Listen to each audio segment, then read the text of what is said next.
Hello दोस्तों। मैं अपने सेल्फी वीडियो हम बोलेगा तो बोलोगे कि बोलता है के जरिए आप लोगों के समक्ष फिर हाजिर हूं अपनी कुछ बातें आप लोगों के साथ शेयर करने के लिए। बहुत कुछ घटित हो रहा है, बहुत कुछ बदलाव हो रहा है, खासकर आप लोगों के लिए बॉलीवुड और मेरे लिए हिंदी फिल्म इंडस्ट्री के लिए अच्छा लग रहा है, माहौल बदल रहा है। लेकिन कुछ चीज़ें मैं आप लोगों के साथ शेयर करना चाहती हूँ या आप लोगों से पूछना चाहती हूँ या आप लोगों के जहन में ये बात डालना चाहती हूँ, आप लोगों से पूछना भी चाहती हूँ कि पिछले 2 दशक मतलब पिछले 15-20 सालों में ऐसा क्या हो गया कि जो इंडिपेंडेंट फिल्म प्रोड्यूसर्स थे, यानी कि स्वतंत्र रूप से जो फिल्म निर्माता थे, वो लोग फिल्में बनाना बंद कर दिए। कभी आप लोगों ने सोचा? नहीं ना? क्योंकि एक रफ्तार, एक बहाव में आप लोग भी बहते गए, चलते गए, उस चीज़ को मान लिया, उस चीज़ को एक्सेप्ट कर लिया। कभी आप लोगों ने नहीं सोचा जो फिल्म निर्माता हुआ करते थे, जो अच्छी अच्छी फिल्में बनाते थे, पारिवारिक एक्शन जिसमें सब कुछ होता था, जिसमें पूरा परिवार साथ बैठ के फिल्मों को देख सकता था, जिसमें भक्ति गीत भी होते थे, अच्छे गाने होते थे, वो सब धीरे धीरे कैसे मिटता गया, कभी जहन में नहीं आया, कभी सोचा नहीं आप लोगों ने? तो अगर इंडिपेंडेंट स्वतंत्र निर्माताओं ने अपना काम बंद किया, फिल्में बनाना बंद किया, तो उसके पीछे क्या राज रहा होगा? कभी उस पर भी गौर फरमाइए। स्वतंत्र निर्माता अगर होते हैं ना, तो वो अपने तर्जे पे फिल्म बनाते हैं, उनकी अपनी सोच होती है, वो किसी के दबाव में आकर फिल्में नहीं बनाते हैं। उनको जो अच्छा लगता है वो बनाते हैं और उनके जहन में ये बात रहती है कि मैं फिल्म बना रहा हूँ तो मैं अच्छा संदेश दूंगा समाज को, देश को, और मैं अच्छी अच्छी बातें बताऊंगा ताकि लोग उससे कुछ सीखें, कुछ। क्योंकि जो दिखता है ना, जैसे फिल्में हो या सीरियल हो या एंटरटेनमेंट जो होता है, जो कैमरे में दिखता है, जो शूट होता है, उसका असर बहुत ज़्यादा पड़ता है लोगों पर।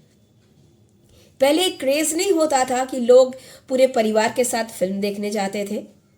और हाँ, उस वक्त फिल्म थिएटर्स में आप अपने घर से खाना भी बनाकर लेकर जा सकते थे, अपने साथ घर का बना हुआ चिप्स या पापड़ या साबूदाना का पापड़ या सब कुछ लेके जा सकते थे। और फिल्म हॉल से भी आते थे जब चिप्स का छोटा छोटा पैकेट मिलता था, पॉपकॉर्न का छोटा पैकेट मिलता था, छोटे छोटे कोल्ड ड्रिंक्स के बॉटल्स मिलते थे, जो कि सबके लिए अफोर्डेबल था। अचानक क्या हो गया? कभी सोच कर देखिएगा कि क्यों नहीं हम अपने देश, अपने धर्म, अपने संस्कार, अपने संस्कृति पर ज़्यादा ध्यान नहीं दिया, कुछ और हम ग्रहण करते गए। अब आप लोग कहेंगे कि जो दिखाया गया वही देखते गए। नहीं, जो दिखाया गया वो देखते गए, ये तो अलग बात है, लेकिन जब आप लोग दर्शक हैं तो पूरी तरह ये आप लोगों पर भी होता था ना कि आप अपनी पसंद और नापसंद जाहिर करें, जो अभी आप लोग कर रहे हैं। और अभी बहुत देर हो चुकी है, फिर भी चलिए आप लोग कर रहे हैं, ये बहुत अच्छी बात है। मैं आप लोगों से गुजारिश करूंगी कि आप लोग ना स्वतंत्र फिल्म निर्माताओं को बूस्ट करें, उनको उनको पुशअप दें, उनका हौसला बढ़ाए। ऐसे ऐसे इन्वेस्टर्स को सामने आना चाहिए जो स्वतंत्र फिल्म निर्माताओं को आगे आने के लिए, फिल्म बनाने के लिए वो लोग इन्वेस्ट करें, फंडिंग करें। उसकी बहुत ज़रूरत है इस वक्त। अगर हम अपने देश के संस्कार, कल्चर और धर्म को एक सही स्टैंडर्ड पे लाकर, जो उसका अजीब सा रूप रेखा दिखाया गया, उसको फिर से दोबारा स्टेबल करने के लिए, क्योंकि हमारे आगे के जनरेशन को हमें अच्छा संदेश देना है, अच्छी बातें बतानी है, तो उसके लिए ज़रूरी है कि स्वतंत्र फिल्म निर्माताओं को फिर से बूस्टिंग दे, बूस्टअप करें, उनका हौसला बढ़ाए, उनकी जो फिल्में आएंगी या अगर वो बनाना चाहते हैं तो उनमें आप लोग अपना सहयोग दे। हमेशा ज़रूरी नहीं कि आर्थिक तौर पर ही सहयोग देना पड़ेगा, मानसिक तौर पर भी आप लोग सहयोग दे सकते हैं, उनका हौसला बढ़ा सकते हैं। स्वतंत्र फिल्म निर्माताओं का आना बहुत ज़रूरी है, या जो स्वतंत्र निर्माता फिल्म बनाना छोड़ चुके हैं उनका दोबारा रिवाइव बैक होना बहुत ही ज़रूरी है। ये बात ध्यान में रखिएगा, बहुत ही ज़रूरी है स्वतंत्र फिल्म निर्माताओं का दोबारा फिर से एक्टिव होना, क्योंकि स्वतंत्र फिल्म निर्माताओं की अपनी सोच होती है, उन पर किसी का दबाव नहीं होता है, उनके पीछे कोई ग्रुप नहीं होता है उनको ये बताने के लिए कि ये करो वो करो, ऐसा करो वैसा करो। नहीं, समझ लीजिए मेरे जैसा एक मामूली इंसान भी स्वतंत्र फिल्म निर्माता है। मुझ पर 2015 में मैंने जब फिल्म शुरू की थी चट्टान और चट्टान टू रिवाइव, मेरी 2 हिंदी फिल्में, मेरे पे किसी का दबाव नहीं था। मैंने उस वक्त फिल्म को शुरू किया जब बहुत कुछ सिनेरियो इस तरह बदला हुआ नहीं था जिस तरह अभी है।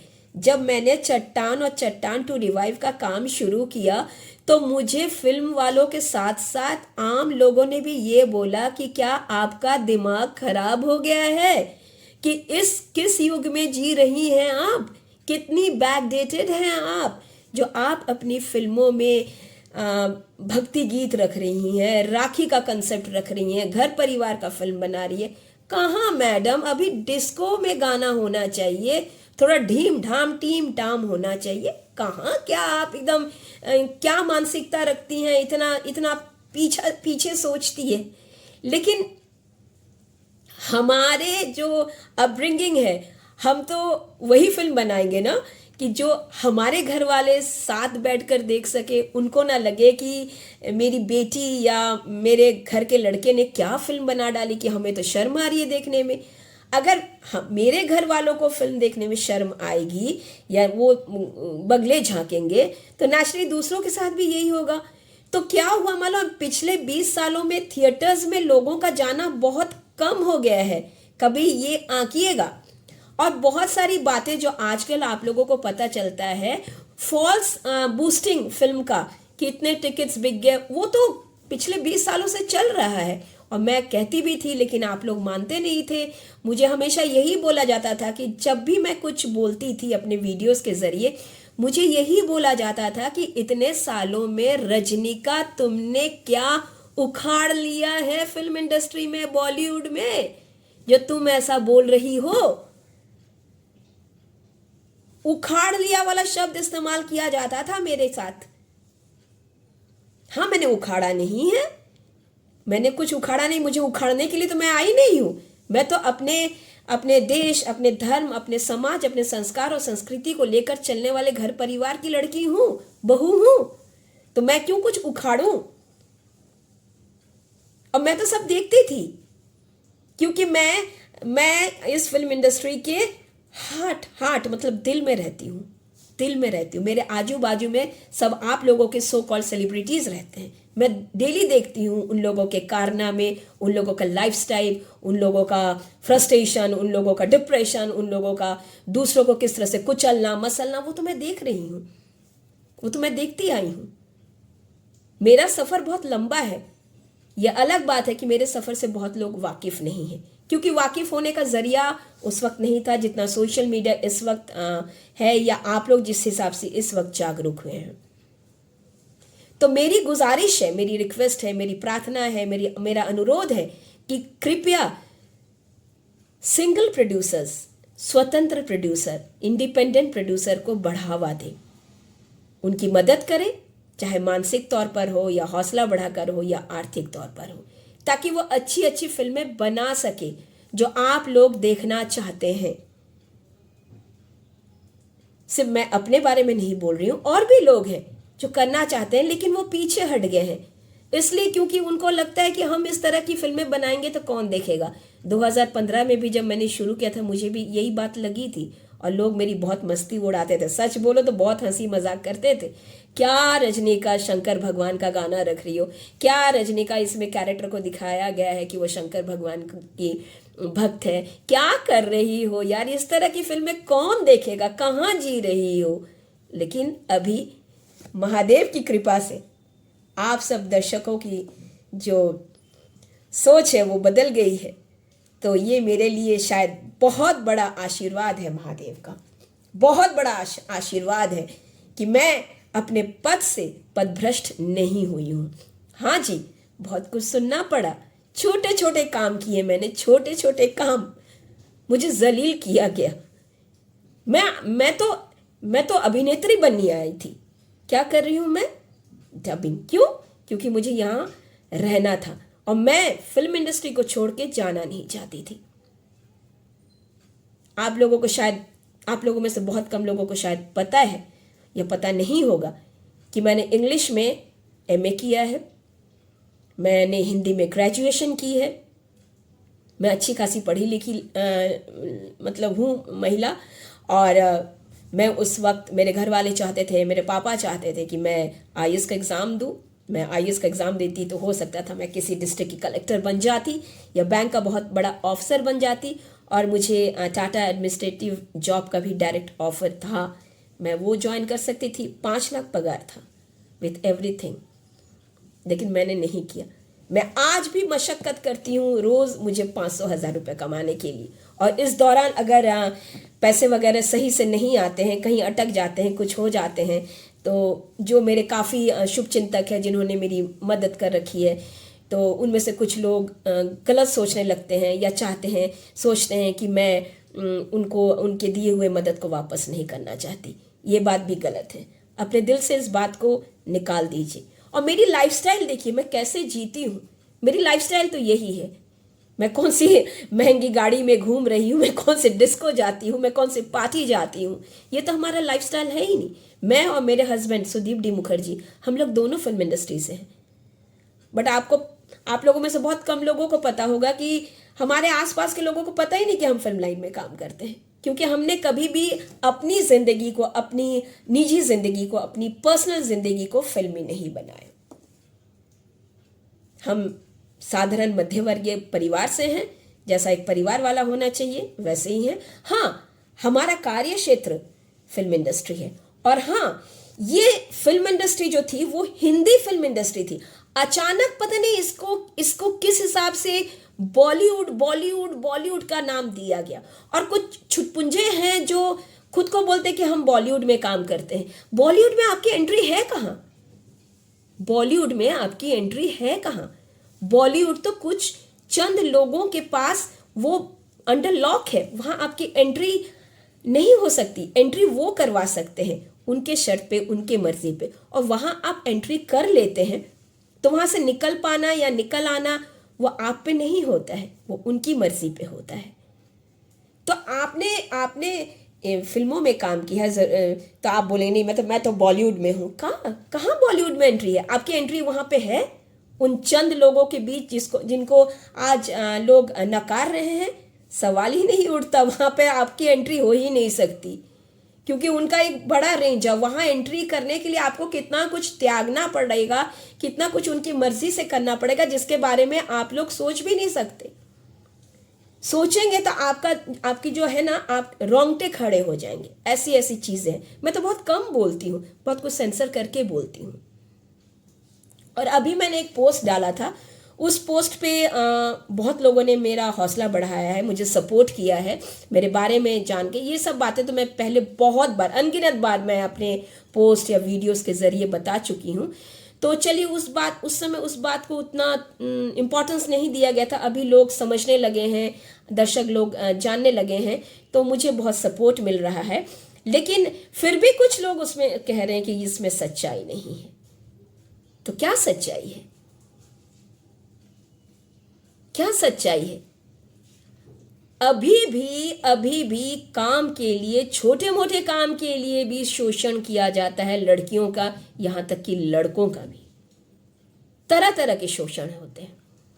उन चीज़ों के बारे में आप सोच भी नहीं सकते हैं कि वो शोषण के तरीके और वो शोषण के स्टेजेस कैसे क्या होते हैं।